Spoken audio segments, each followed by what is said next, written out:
Hello student, स्वागत है आप लोगों का आपके अपने चैनल यूपी परीक्षा पे। और मैं राकेश कुमार एक बार फिर हाजिर हूं आप लोगों के सामने आप नए लेक्चर के साथ। और आज का जो हमारा टॉपिक है, अभी हम लोगों ने लास्ट लेक्चर में देखा था अमोनिया की कुछ बनाने की विधियां, यानी अमोनिया बनाने की जो विधि हम पढ़ रहे थे वो विधि कंप्लीट हो गई। आज का जो हमारा है टॉपिक वो क्या है, अमोनिया के भौतिक तथा रासायनिक गुण, अमोनिया की फिजिकल प्रॉपर्टी और केमिकल प्रॉपर्टी के बारे में अध्ययन करना है, तो उसके बारे में हम देखेंगे। तो पहले मैं आपको केमिकल प्रॉपर्टी के बारे में पढ़ाऊंगा, उसके बाद जो है केमिकल प्रॉपर्टी को कवर करने के बाद हम भौतिक गुण के बारे में पढ़ेंगे।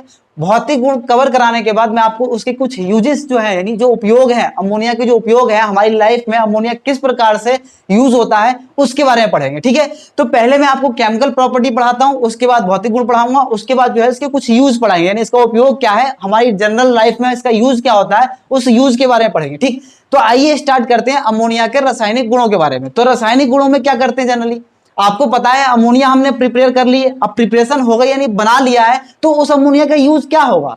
तो पहले हम अमोनिया की क्रिया कुछ कंपाउंडों के साथ करा के देखेंगे। और कंपाउंडों के साथ क्यों कराएंगे, हम रिएक्शन इसलिए किसी कंपाउंड के साथ कराते हैं ताकि कंपाउंड के साथ रिएक्ट करके जो बनेगा नया सब्सटेंस, क्या वो हमारे लिए यूजफुल है, यानी हमारे किसी काम में आ सकता है। तो हम अलग अलग कंपाउंडों के साथ रिएक्ट करा करा के देखते हैं, और रिएक्शन के बाद जो प्रोडक्ट हमें मिलता है वो प्रोडक्ट अगर हमारे यूजफुल होगा, हमारे लिए काम का होगा, तो फिर हमारी जो केमिकल जो पूरी इंडस्ट्री है उस इंडस्ट्री में उसका यूज करते हैं। ठीक है, तो अमोनिया की इसीलिए हम different metal, different non metal या फिर डिफरेंट कंपाउंड के साथ या अलग अलग यौगिकों के साथ इनकी क्रिया करा करा के देखते हैं। और क्रिया कराने के बाद जो प्रोडक्ट मिलता है, अगर वो प्रोडक्ट हमारे लिए यूजफुल होता है तो उसको हम यूज करते हैं। जैसा कि आप जानते हैं केमिकल जो है चारों तरफ है, पूरी दुनिया जो है इस टाइम केमिकल पे ही डिपेंड है। अगर देखा जाए तो कुछ भी अगर हम खा रहे हैं तो वो केमिकल ही एक तरीके से कहीं ना कहीं से केमिकल की मिक्सिंग ही हो रही है। ठीक, तो हम अमोनिया की कुछ केमिकल प्रॉपर्टी देखते हैं। तो पहले जो मैं इसमें आपको कराऊंगा उसमें हम क्या पढ़ेंगे, कुछ मेटल जो धातु हैं उन धातुओं के सॉल्ट के साथ अमोनिया के जलीय विलयन की क्रिया कराएंगे। अमोनिया के जलीय विलयन की क्रिया कुछ धातुओं के सॉल्ट के साथ, कुछ धातुओं के लवण के साथ। ठीक है, अमोनिया के जलीय विलयन की क्रिया कुछ धातुओं के लवण के साथ। लेकिन इस क्रिया को करने से पहले आप ये जान लो कि अमोनिया का जलीय विलयन का मीनिंग क्या है। ठीक है, जैसे आप जानते होंगे कि क्वेश्चन पूछ लिया जाता है कि बताओ अमोनिया का जलीय विलयन जो है ना, अमोनिया का जलीय विलयन वो क्या है, क्षारीय है। अमोनिया का जलीय विलयन क्या होता है, क्षारीय होता है। तो आपसे एक्सप्लेन करवा लेगा कि बताओ कैसे अमोनिया का जलीय विलयन क्षारीय होता है, लेकिन कैसे और क्यों। तो इन क्वेश्चनों का आंसर देना फिर थोड़ा सा टफ हो जाता है, बच्चे जो है उस केस में थोड़े से घबरा से जाते हैं। ठीक है, तो पहले अगर आप जानते होंगे अमोनिया के बारे में, तो अमोनिया की अगर हम बेसिक बात करें तो पहले से ही अमोनिया के पास लोन पेयर है। अमोनिया तो पहले से ही इलेक्ट्रॉनों के बारे में, इलेक्ट्रॉनों के हिसाब से राजा है ना। अमोनिया के पास यानी नाइट्रोजन जो एलिमेंट है, सेंटर एटम है, इसके पास तो ऑलरेडी पहले से लोन पेयर इलेक्ट्रॉन प्रेजेंट है।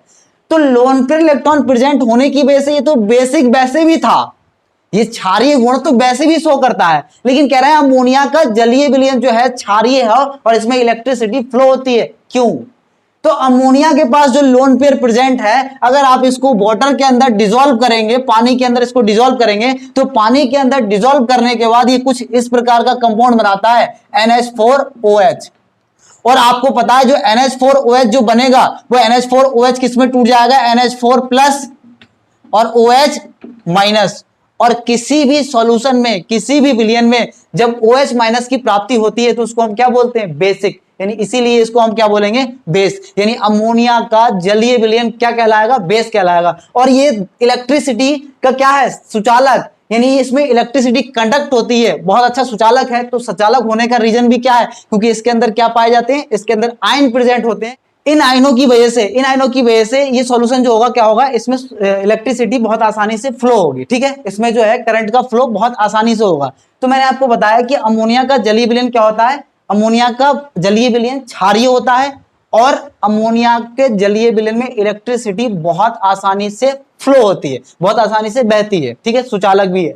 तो अब हम बात करते हैं अमोनिया के जलीय विलयन की क्रिया हमें किसके साथ करानी है, अमोनिया के जलीय विलयन। तो जब अमोनिया को आप जल में डिसॉल्व करोगे ना, अच्छा एक बात और, अमोनिया वाटर के अंदर बहुत ज्यादा सॉल्युबल है।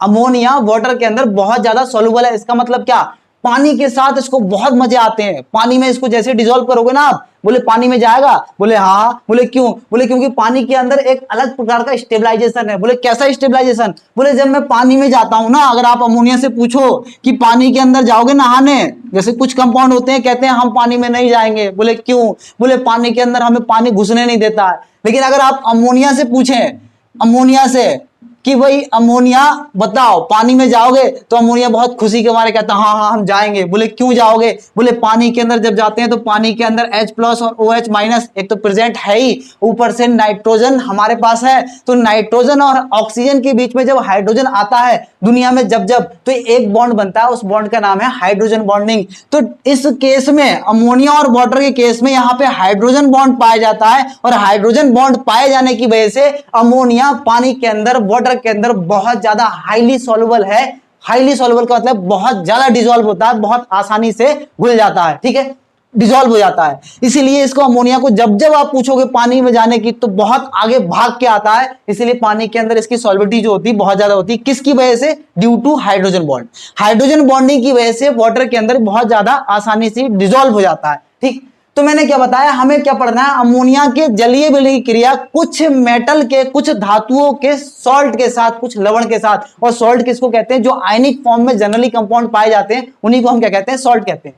तो अब अमोनिया के जलीय विलयन का मतलब क्या है, NH4OH। इसका मतलब हमें रिएक्शन अमोनिया की नहीं करानी है, हमें क्रिया अमोनिया की नहीं करानी है, अमोनिया के जलीय विलयन की क्रिया करानी है। किसके साथ, अमोनिया, कुछ मेटल यानी कुछ धातुओं के सॉल्ट के साथ। तो अमोनिया की जलीय विलयन की क्रिया यानी NH4OH की क्रिया करानी है कुछ धातुओं के सॉल्ट यानी कुछ धातुओं के लवण के साथ।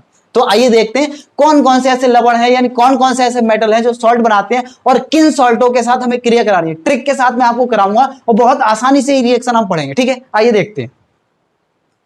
तो इसमें सबसे पहले आपको कुछ बातें आपको नोट करना पड़ेंगी, और मेरा एक ट्रिक है, वो ट्रिक जो आप याद करेंगे तो बहुत आसानी से आप ये रिएक्शन कर ले जाएंगे, ठीक है। तो मैं ट्रिक आपको बताऊंगा कि कौन सी ट्रिक से आपको ये रिएक्शन समझना है। सबसे पहले तो आपको ये बातें याद करना पड़ेंगी कि यहां पे नोट लिख दे रहा हूं मैं, NOTE नॉट, ठीक है। नोट लिख रहे हैं, नोट में क्या लिख रहा हूं मैं, जैसे कुछ मेटल लिख रहा हूं, इन मेटल पे आपको चार्ज याद करना है। जैसे Ag जो है ना, सिल्वर, सिल्वर पे जनरली +1 चार्ज पाया जाता है, ये +1 आसानी से शो करता है। आप सिल्वर से पूछो कितनी ऑक्सीडेशन स्टेट शो कर सकते हो, तो सिल्वर कहता है हमारी औकात +1 की है, ठीक है। इसी प्रकार अगर आप Zn से पूछो, Zn से, तो Zn कहता है हम +2 में खुश रहते हैं, +2 तक हमारी कहानी है, +2 तक हम अच्छे खासे रहेंगे, ठीक। तो ये चार्ज जो है ना आपको याद रखना पड़ेगा। चार्ज क्यों याद रखना पड़ेगा, क्योंकि आगे जो मैं रिएक्शन कराऊंगा उस रिएक्शन में आपको चार्ज की जरूरत पड़ेगी और रिएक्शन बैलेंस करने में हेल्प करेगा, ठीक। तो मैं आपको ट्रिकी मेथड से आपको बताऊंगा किस प्रकार से करना है। तो Ag, Zn, उसके बाद जो है Cu+2, ठीक है, कॉपर। उसके बाद कॉपर के बाद जो आप Cd याद कर सकते हैं, कैडमियम, कैडमियम पे +2 चार्ज पाया जाता है। अच्छा, कॉपर जो है +1 भी शो करता है और +2 भी शो करता है, अलग अलग कंडीशन में अलग अलग तरीके से शो करता है। जहां पे जैसी रिक्वायरमेंट होती है, कॉपर कहता है हम वैसे ही रह लेते हैं, कहीं +1 में भी रहते हैं और कहीं +2 में भी रहते हैं। तो कॉपर जो है ना दो तरह का व्यवहार शो करता है, कहीं कहीं पे +1 में और कहीं कहीं पे +2। जैसी कंडीशन उसी के अकॉर्डिंग अपने आप को बदल लेता है, और ऐसे लोग बहुत खुशहाल रहते हैं, कहते हैं हम +1 में भी रहेंगे और +2 में भी रहेंगे। तो ये चार्ज मैंने लिख दिए, इन चार्जों को आप याद कर लो तो आपको रिएक्शन करने में आसानी होगी, ठीक है। अब मैं इनकी रिएक्शन कराऊंगा, यानी इनके सॉल्ट की क्रिया कराऊंगा किसके साथ, अमोनिया के जलीय विलयन के साथ। और एक नहीं मैनी रिएक्शन पढ़ेंगे हम, एक नहीं मैनी रिएक्शन, कई रिएक्शन कराऊंगा। और सिर्फ एक ट्रिक याद करना, और एक ट्रिक अगर याद कर लेंगे आप तो ये रिएक्शन आपको बहुत आसानी से याद हो जाएगी। ट्रिक क्या है, वेट करें, अभी बताता हूं आपको ट्रिक। तो पहले मैं जो है कुछ कंपाउंड यहां पे लिख दे रहा हूं जिनके साथ क्रिया करानी है। जैसे हमें AgCl की क्रिया करानी है, मान लो, ठीक है, सिल्वर क्लोराइड, सिल्वर क्लोराइड यानी Ag का ये सॉल्ट है, AgCl की क्रिया करानी है। यहां हम लिख सकते हैं किसके साथ, ZnCl2 के साथ क्रिया करा दो। जिंक क्लोराइड CuSO4 के साथ आप क्रिया करा सकते हैं, किसके साथ, CuSO4 के साथ क्रिया करा सकते हैं। यहां पर आप लिख सकते हैं CdCl2 के साथ क्रिया करा सकते हो। मैं बहुत सारे सॉल्ट यहां पे लिख सकता हूं, मैनी कंपाउंड है हमारे पास। सॉल्ट का मतलब है कोई भी आयनिक कंपाउंड लिख दो, ये मेटल है, ये सभी धातु हैं, और इन धातुओं का सॉल्ट बनाना है तो किसी भी आयन के साथ जोड़ दो, ये सब के सब क्या बन जाएंगे, सॉल्ट बन जाएंगे, लवण बन जाएंगे, लवण। इन लवणों की क्रिया किसके साथ करानी, अमोनिया के जलीय विलयन।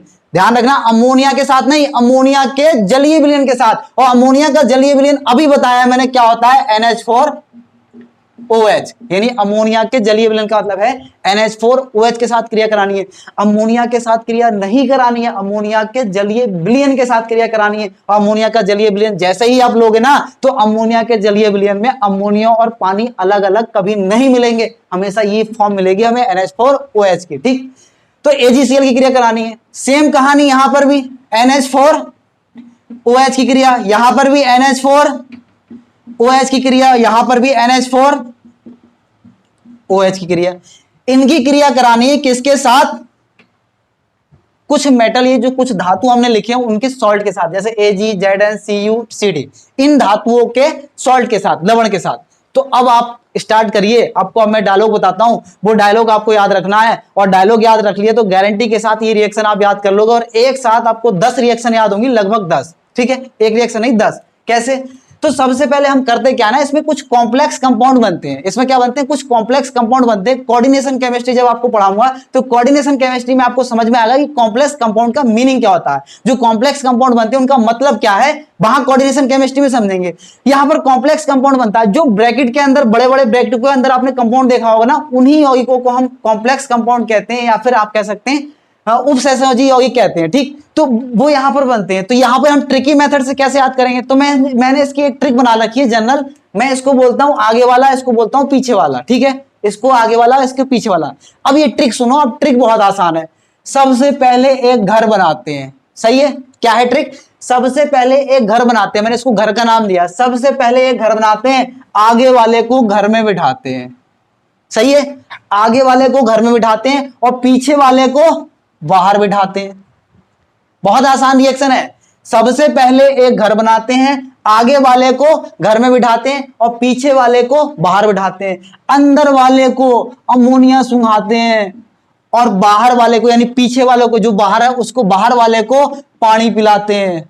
क्या बताया मैंने, अंदर वाले को अमोनिया सुंघाते हैं और बाहर वाले को पानी पिलाते हैं। और इस मेटल पे जितना चार्ज होता है, इस मेटल पे जितना चार्ज होता है, यानी इस पे कितना था, प्लस का 1 चार्ज, जितना चार्ज होता है उसके डबल से, यानी 1 का डबल कितना 4, उसके डबल से गुणा करते हैं, आगे पीछे आगे, रिएक्शन हो गई बैलेंस।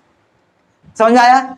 सबसे पहले क्या करना है, एक घर बनाना है और घर के अंदर क्या करना है, आगे वाले को घर में रखना है, पीछे वाले को बाहर रखना है, अंदर वाले को अमोनिया सुंघाना है, बाहर वाले को पानी पिलाना है। और मेटल के ऊपर जितना चार्ज होगा उसके डबल से गुणा करनी है। कैसे, आगे पीछे आगे, आगे का मतलब यहां पे आगे, फिर यहां पीछे और फिर यहां आगे। आइए नेक्स्ट रिएक्शन देखते हैं करके। फिर से यहां पे सबसे पहला काम क्या है, सबसे पहले घर बनाते हैं। सबसे पहले एक घर बनाते हैं, आगे वाले को घर में बिठाते हैं, बाहर वाले को, पीछे वाले को बाहर बिठाते हैं, अंदर वाले को अमोनिया सुंघाते हैं, बाहर वाले को पानी पिलाते हैं। और पानी जब पिलाओगे उसके बाद चार्ज कितना है, Zn पे प्लस का 2 चार्ज अभी लिखा है मैंने, तो जितना चार्ज होता है उसके डबल से गुणा करते हैं। तो 2 का डबल कितना 4, आगे पीछे आगे, रिएक्शन भी बैलेंस हो गई और रिएक्शन भी हो गई। तो बहुत आसान रिएक्शन है, आप बहुत आसानी से आप कर सकते हैं। इसी तरीके से आप आगे वाली रिएक्शन भी कर लेंगे। जो पीछे होगा, पीछे का सारा कंपाउंड पीछे लिखना है और जो आगे होगा उसको ब्रैकेट के अंदर रख के रिएक्शन करानी है। इसी प्रकार से ये वाली रिएक्शन, सबसे पहले एक घर बनाते हैं, अंदर आगे वाले को घर में बिठाते हैं, बाहर वाले को, पीछे वाले को बाहर बिठाते हैं, अंदर वाले को अमोनिया सुंघाते हैं और बाहर वाले को पानी पिलाते हैं। और जितना चार्ज होता है, यानी +2, तो जितना चार्ज होता है उसके डबल से गुणा करते हैं, आगे पीछे आगे, रिएक्शन बैलेंस। इसी प्रकार से आप इसमें भी गुणा कर सकते हो और यहां पर भी सेम प्रोडक्ट बनेगा, बस यहां पे CD आ जाएगा, यहां अमोनिया और बाहर क्या, पानी, और जितना चार्ज उसके डबल से गुणा, आगे पीछे आगे। ये सारी रिएक्शन हो गई और ये बहुत आसान रिएक्शन है। ये कॉम्प्लेक्स कंपाउंड बने, जितने भी ये ब्रैकेट के अंदर मैंने कंपाउंड लिखे हैं सबके सब क्या है, कॉम्प्लेक्स कंपाउंड है। लेकिन आपको एक खास बात बताऊं, 5 रिएक्शन यहां पर लिखी हुई है, लगभग 4 है, 4 रिएक्शन आप और कर सकते हो, और कुछ मेटल मैंने लिखे नहीं है, कुछ मेटल और भी आ सकते हैं यहाँ पर, कुछ आप और भी ऐड कर सकते हो। जैसे मेटल तो मैंने इतने लिख दिए, इनके कुछ और भी सॉल्ट हो सकते हैं, जैसे CdSO4 आप लिख सकते हो, CuSO4 लिखा मैंने, CuCl2 लिख सकते हैं, यहाँ पर ZnCl2 लिखा है, आप ZnSO4 लिख सकते हो। बहुत सारे रिएक्शन हो सकती है, मैनी मोर रिएक्शन हम कर सकते हैं, लेकिन मैंने यहाँ पे 4 रिएक्शन से आपको समझाया, आप इसी तरीके से और रिएक्शन कर लें। उसके बाद मैं एक बात कह रहा हूं कि जब हमने अमोनिया के जलीय विलयन के साथ इनकी क्रिया कराई है तो यहां पर जल बनना है ब्रैकेट के बाहर, लेकिन अगर आप इनकी क्रिया अमोनिया के साथ कराएंगे, ये वाली क्रिया मैं अमोनिया के जलीय विलयन के साथ ना करा के यहां पर क्या लिख दूं, यहां पर मैं अमोनिया के साथ इनकी क्रिया करा दूं, अमोनिया की क्रिया, तो उस केस में यहां पर पानी नहीं बनेगा, यहां जो है पानी नहीं बनता है, बाकी सब कुछ सेम टू सेम जैसा है वैसा ही रहेगा, जैसा हमने लास्ट केस में देखा है वैसा ही। सबसे पहले एक घर बनाएंगे, आगे वाले को घर में बिठाएंगे, पीछे वाले को बाहर बिठाएंगे, अंदर वाले को अमोनिया सुंघाएंगे और बाहर वाले को इस बार कुछ नहीं पिलाएंगे, पानी भी नहीं, पूछना ही नहीं है, बेकार लोग हैं इस बार, बाहर वालों की कोई औकात नहीं है, सही है। तो पानी जब लोगे तो पानी पीछे रखना पड़ेगा, जब पानी नहीं लेंगे तो पानी नहीं पिलाएंगे, जब हमारे पास पानी है ही नहीं तो हम पानी कहां से पिलाएं, ठीक है। तो आपको ये ट्रिक याद रखना है कि जब अमोनिया का जलीय विलयन होगा तो बाहर पानी बनता है, जब अमोनिया का जलीय विलयन नहीं होगा तो बाहर वाले को कुछ भी नहीं पिलाना है, ठीक है। तो ये कुछ कंपाउंडों के साथ मैंने क्रिया करा दी और आपको बताया कि अमोनिया के जलीय विलयन की क्रिया कुछ धातुओं के लवणों के साथ किस प्रकार से होगी। आइए अब देखते हैं नेक्स्ट कुछ कंपाउंड और उन मेटलों के साथ या उन मेटल के कंपाउंड जो होंगे वो किस प्रकार से क्रिया करते हैं, उनकी क्रिया देखते हैं। आइए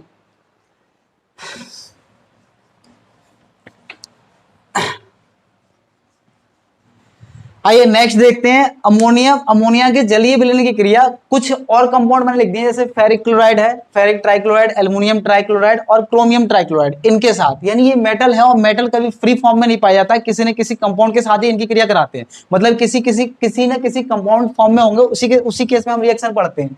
तो यहाँ FeCl3 जो है, FeCl3 की क्रिया हम क्या करा रहे हैं, अमोनिया के जलीय विलयन के साथ, या फिर ये कह सकते हो आप ये तीनों कंपाउंडों की क्रिया हमें किसके साथ करानी है, अमोनिया के जलीय विलयन के साथ। और आप कह सकते हैं कि ये जो रिएक्शन हम पढ़ेंगे ये रिएक्शन अमोनिया का परीक्षण भी कहलाता है, यानी प्रैक्टिकल भी है, आपको अमोनिया पहचानने का तरीका भी है।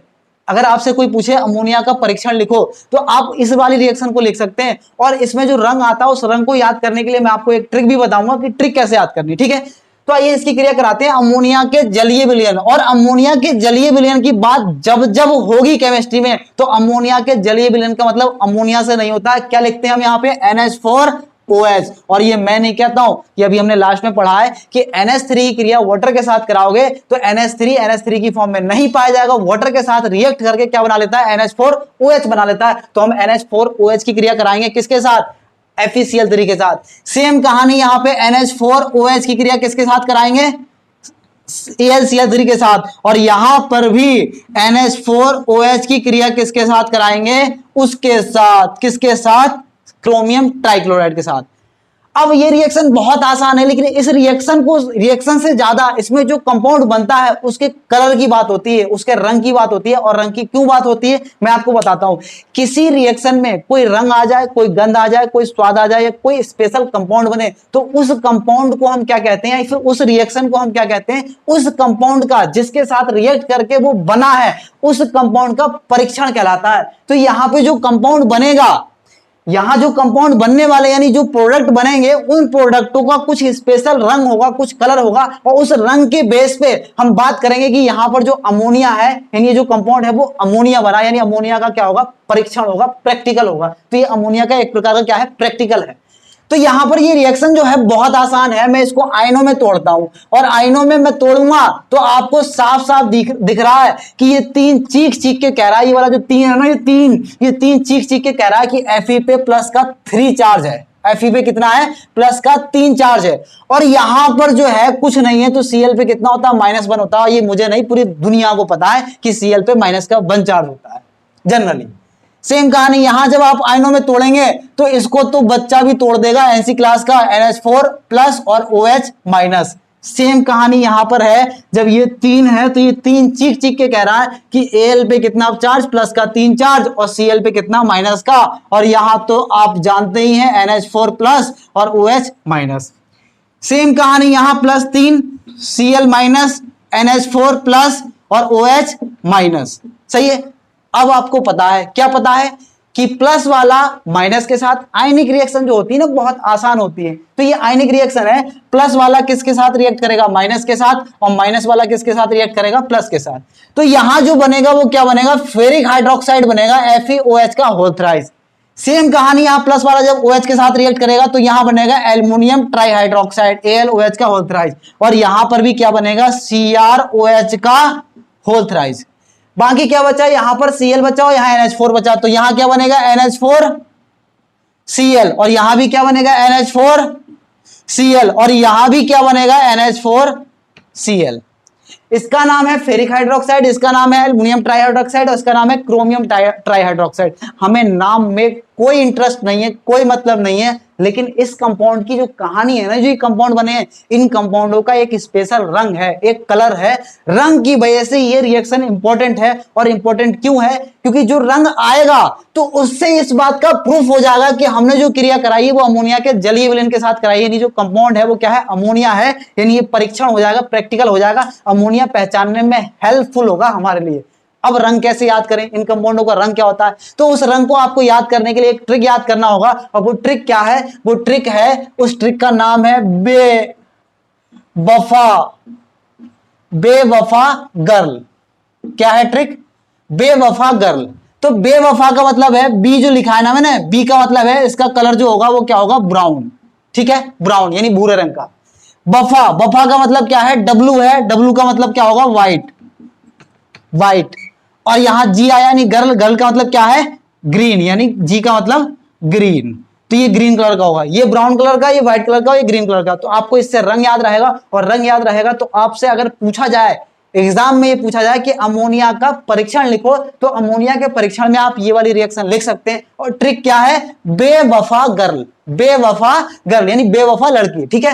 तो ये ट्रिक हो गई। और ट्रिक क्यों बताई मैंने, रंग याद करने के लिए। आपको रंग याद करना जरूरी है, क्योंकि परीक्षण कई बार एग्जामों में पूछा गया है, और कलर पूछ लेता है कि क्या होता है जब FeCl3 क्रिया अमोनिया के जलीय विलयन के साथ कराते हैं, किस प्रकार का कंपाउंड बनेगा, या क्या रंग बनेगा, कैसा रंग होगा। तो हमें रंग याद करने में बहुत हेल्प होगी इस वाली रिएक्शन से।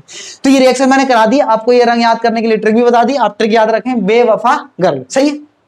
अब जो है हम नेक्स्ट रिएक्शन पढ़ते हैं, अमोनिया की क्रिया Cl2 के साथ यानी क्लोरीन के साथ। अमोनिया की क्रिया हम किसके साथ पढ़ेंगे, क्लोरीन के साथ यानी Cl2 के साथ।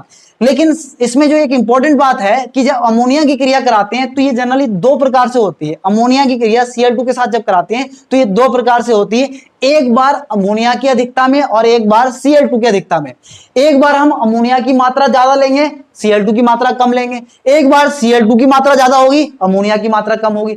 जब अमोनिया की मात्रा ज्यादा लेते हैं तो कंपाउंड कुछ और बनता है, और जब Cl2 की मात्रा ज्यादा लेते हैं तो कंपाउंड कुछ और बनता है। क्या यह भला है? तो आइए देखते हैं इस रिएक्शन को कि Cl2 के केस में कौन सा कंपाउंड बनेगा और NH3 के केस में कौन सा कंपाउंड बनेगा। जब NH3 की अधिकता होगी तो क्या बनता है, और जब Cl2 की अधिकता होगी तो क्या बनता है।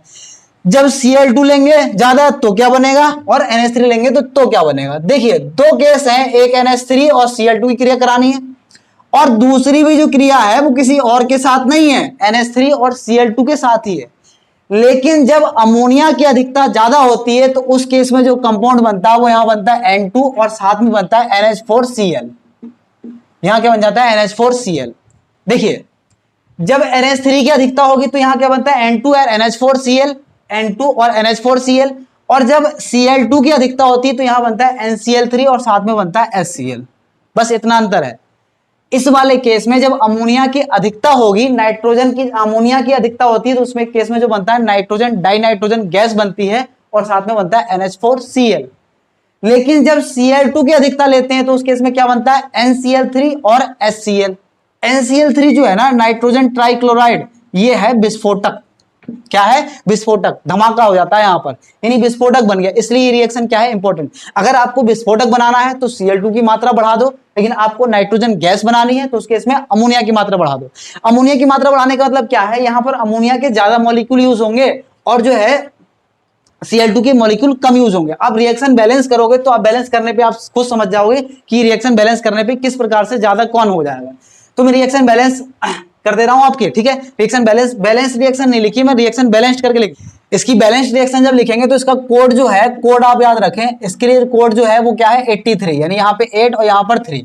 अब रिएक्शन बैलेंस कर ले, यहाँ पर क्या होगा 83, इसका कोड क्या है 83, 8 और 3। तो देखिए इसमें अमोनिया कितने हैं 8 मॉलिक्यूल है और Cl2 कितना है 3 ही मॉलिक्यूल है, तो इसका मतलब NH3 ज्यादा है, रिएक्शन बैलेंस नहीं है। यहाँ N कितने, Cl कितने हो गए 3 6 और यहाँ Cl कितने हैं, एक ही Cl है, 6 से मल्टीप्लाई कर दो।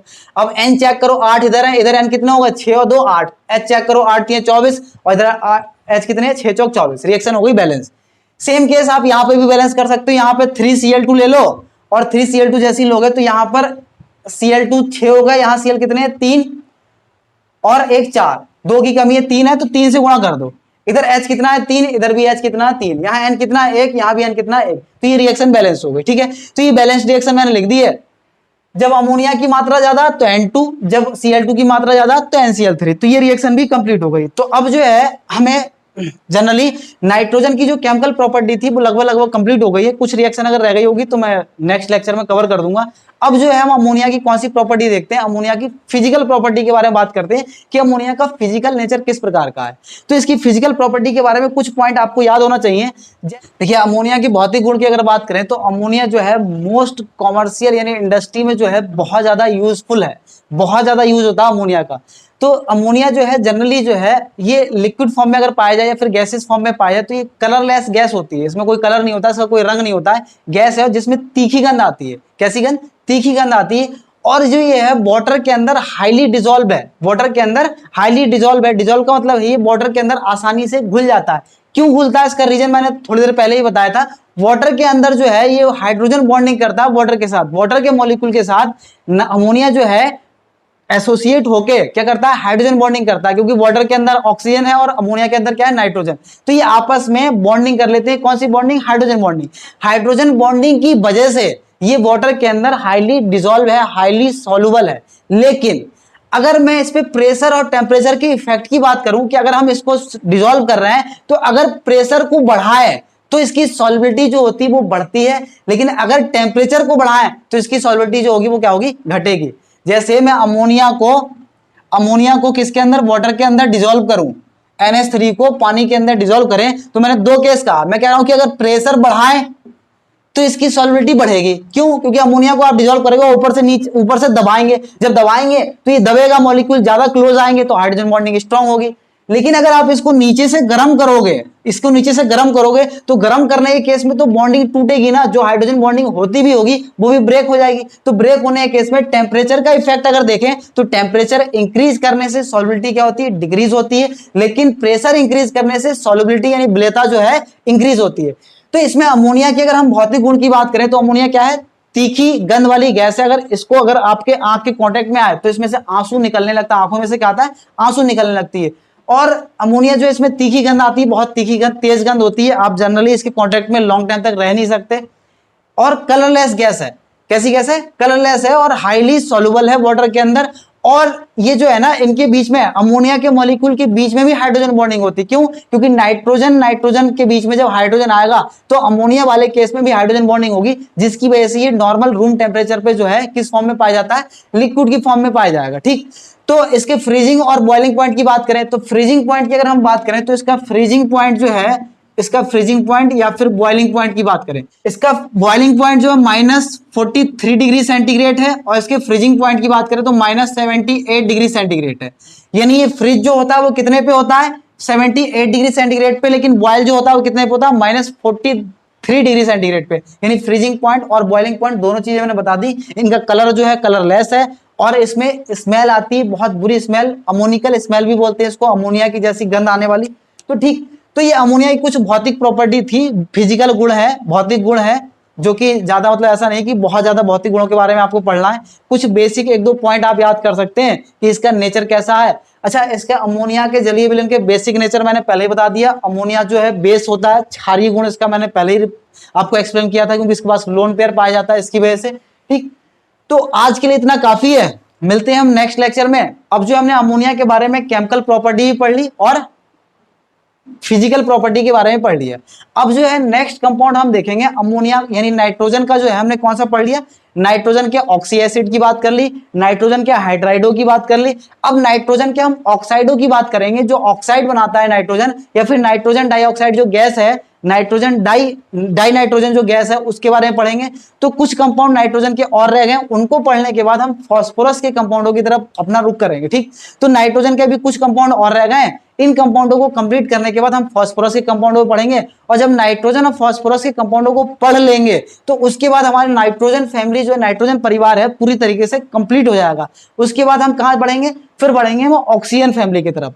ऑक्सीजन फैमिली में आपको कराऊंगा, ऑक्सीजन फैमिली के बाद हम हल्के हल्के अपना पी ब्लॉक कंप्लीट करते हुए चलेंगे, फिर मैं आपको बाइंड अप कर दूंगा। ठीक, उसके बाद हमारा नया चैप्टर होगा। तो मैं अब सोच रहा हूं कि पी ब्लॉक कराने के बाद हम फर्स्ट चैप्टर से पूरी तरीके से चलें, 1 बाय 1 चैप्टर पढ़ें, बीच वाला चैप्टर ना कराऊं, क्योंकि बीच वाले चैप्टर कराने की वजह से जो है ना बच्चों को हो सकता है प्रॉब्लम होती है कि डायरेक्ट बीच वाला चैप्टर कैसे करें।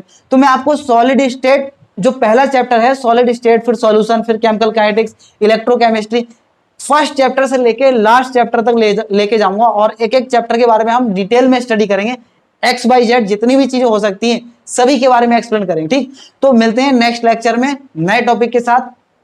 ठीक है, अगर आप लोग हमारे चैनल पे नए हैं और आपको वीडियो पसंद आ रही है तो वीडियो को लाइक कीजिए, और चैनल को अगर सब्सक्राइब नहीं किया अभी तक तो सब्सक्राइब कीजिए और अपने दोस्तों के साथ शेयर कीजिए, ताकि और लोगों का भी फायदा हो सके और हमारे लिए जो है कुछ पॉजिटिव मोटिवेशन का भी काम करे, ताकि क्योंकि हम लोग जो मेहनत कर रहे हैं तो उस मेहनत का कुछ जो है रिजल्ट भी दिखना चाहिए, कि हमारा जो काम करने का जो तरीका है वो काम किसी को फायदा भी हो रहा है, किसी स्टूडेंट का समझ में भी आ रहा है नहीं। तो अगर आप शेयर करेंगे या फिर आप कुछ कमेंट करेंगे उसके नीचे कमेंट बॉक्स में, तो हमें लगेगा कि हाँ भाई बच्चों का फायदा हो रहा है। ऐसे खाली वीडियो बनाने से कोई मतलब नहीं है कि वीडियो बनाते रहे अपने मर्जी से बना रहे हैं, कुछ भी डाल दे रहे हैं। आप लोग क्वेश्चन पूछें, अगर आपको कोई प्रॉब्लम है तो आप क्वेश्चन भी पूछ सकते हैं कमेंट बॉक्स में कमेंट करके कि सर ये वाली चीज बता दीजिए, फिर कुछ भी एक्स वाई जेड आपको जो भी किसी भी तरीके का क्वेश्चन पूछना हो तो आप लोग जनरली पूछ सकते हैं। ठीक, तो मिलते हैं नेक्स्ट लेक्चर में नए टॉपिक के साथ। ठीक है, आज के लिए इतना काफी, थैंक्स फॉर वॉचिंग। और जो है पढ़ते रहें, खूब मेहनत से पढ़ो, क्योंकि इस साल का एग्जाम तो कैंसिल हो गया है, लेकिन कोई गारंटी नहीं कि अगले साल का भी एग्जाम कैंसिल होगा। और एग्जाम कैंसिल होने से मतलब नहीं है एग्जाम हो या ना हो, कैंसिल हो तो अच्छा, एग्जाम हो तो अच्छा। नॉलेज बहुत ज्यादा जरूरी है। वो बच्चे बहुत आज खुश हैं जिनका एग्जाम कैंसिल हुआ है, लेकिन एग्जाम मुझे लगता है कि एक प्रोसेस है जो हमारी लाइफ को आगे बढ़ाता है, लेकिन एग्जाम का कोई मीनिंग नहीं है। अगर कोई मतलब निकाले कि एग्जाम से क्या होता है, मुझे लगता है एग्जाम का कोई मतलब है नहीं। अपने आप को चेक करने का एक तरीका है कि जो हम पूरे साल पढ़ते हैं उस पूरे साल का जो मेहनत हमारी होती है, उस मेहनत को हम एक पेपर से कैसे निकाल सकते हैं कि एक पेपर के बेस पे हम बात कर लें कि हम बहुत ज्यादा इंटेलिजेंट हैं। पेपर में नंबर लाना और चीजों में नंबर लाना वो एक अलग पैटर्न है, अलग तरीका है, अलग उसका कुछ मतलब है, लेकिन मेन जो है आपकी नॉलेज है। तो नॉलेज को बनाना बहुत जरूरी है, नॉलेज को बरकरार रखिए। आप लोग नॉलेज के लिए पढ़िए, परसेंटेज का आना, पेपर का आना और ये सब चीजें जो है ना ये सब सेकेंडरी है, प्राइमरी है नॉलेज। नॉलेज है तभी ये सारी चीजों का महत्व है। आप परसेंटेज 90 ले आओ, 95 प्लस ले आओ, 90 प्लस ले आओ, कुछ ले आओ, नॉलेज नहीं है कोई मतलब नहीं है। परसेंटेज में जानता हूं बहुत लोग अलग अलग तरीके से भी ले आते हैं परसेंटेज, वो यहां पर कहना ठीक नहीं रहेगा। तो परसेंटेज का कोई मतलब नहीं है, लेकिन आपकी नॉलेज अगर है तो नॉलेज के आगे सारी चीजें फेल हो जाती हैं। तो आप नॉलेज के लिए पढ़ें, पेपर को सोच के ना पढ़ें कि हमारा एग्जाम होगा या नहीं होगा। जैसे बच्चों के मन में कहीं ना कहीं ऐसा है ना कि पेपर होंगे या नहीं होंगे, इस बार वालों के पेपर नहीं हुए तो हमारे पेपर होंगे या नहीं, या हमारा एग्जाम होगा या नहीं होगा। उस चीज को सोचना ही नहीं है। अगर आप उस चीज को सोच रहे हैं तो आपकी थिंकिंग जो है ना बहुत ज्यादा गलत है। पेपर को देख के तो पढ़ना है ही नहीं, पढ़ाई नहीं करनी है। आप जो पढ़ें वो अपने नॉलेज के बेस पे पढ़ें, नॉलेज के लिए पढ़ें, क्योंकि आज पेपर नहीं होगा, 12th का नहीं होगा, लेकिन आने वाले टाइम में जो है आप किसी चीज की तैयारी करेंगे, जैसे 5 साल बाद, 10 साल बाद या 5 साल बाद मैक्सिमम 12th के बाद जो ग्रेजुएशन जब हम कंपटीशन करते हैं, ग्रेजुएशन के बाद या फिर 12th के बाद कंपटीशन में जाते हैं, आईटी जेई नीट इन सब की तैयारी करोगे, वहां तो फिर जरूरत पड़ेगी। तो अभी से पढ़ेंगे तभी तो उस चीज को कंप्लीट करेंगे। या फिर ऐसा करोगे कि 12th का एग्जाम नहीं हुआ और 12th के एग्जाम ना हो उसके बाद तैयारी करेंगे, ऐसा नहीं होता है। आपके अकॉर्डिंग चीजें नहीं चलेंगी, आप जैसा सोचते हो वैसा कुछ भी नहीं होगा। आपको क्या पता था कि जो इस साल वाले बच्चों का जो एग्जाम नहीं हुआ है, क्या उन लोगों को पता था कि हमारा एग्जाम नहीं होगा? उनने तो तैयारी की थी। अब एग्जाम नहीं हुआ वो एक अलग केस है, वो कुछ कंडीशन ऐसी है, कुछ प्रॉब्लम थी हमारे आगे जिसकी वजह से हम एग्जाम नहीं ले सकते थे, मतलब गवर्नमेंट ने एग्जाम को कंडक्ट नहीं कराया। लेकिन इसके लिए वो बच्चे जिम्मेदार नहीं है या फिर उन बच्चों की गलती नहीं है कि एग्जाम नहीं हुआ, तो ये कंडीशन की जो प्रॉब्लम है उस प्रॉब्लम की वजह से ऐसा हुआ है। लेकिन आप लोग जो पढ़ रहे हैं, पढ़ाई कर रहे हैं, तो आप लोग अपनी मेहनत बरकरार रखिए, पूरी तरीके से पढ़ते रहिए, ताकि आने वाले टाइम में एग्जाम हो या ना हो, लेकिन जो भविष्य में आपकी जो तैयारियां हैं, जो चीज आपने सोच रखा है, जिन सपनों को आपने देखा है, उन सपनों को पूरा करने के लिए यही सब चीजें जो जाके आगे कंप्लीट होती हैं। सिर्फ 12th करने का कोई मतलब नहीं है, 12th से कुछ नहीं होगा, आगे का जो मेन होगा 12th के बाद जो चीजें आती हैं वो ज्यादा इंपॉर्टेंट है। वो आपको आपके लाइफ को मतलब एक पोजीशन पे लेके जाएंगी कि आपको जाना कहाँ है, किस पॉइंट तक जाना है, किस पोजीशन पे लेके जाना है, वो 12th के बाद। 12th तो एक बेस है, एक बेस है, यानी एक कह सकते हैं आप पहली सीढ़ी है कि जिसको चढ़ना कंपलसरी है, उसको चढ़ के ही हम आगे वाली सीढ़ी पे जाते हैं। ठीक है, तो आज के लिए इतना काफी है, मिलते हैं नेक्स्ट लेक्चर में नए टॉपिक के साथ, और आप लोग इसी तरीके से बने रहें। Thanks for watching.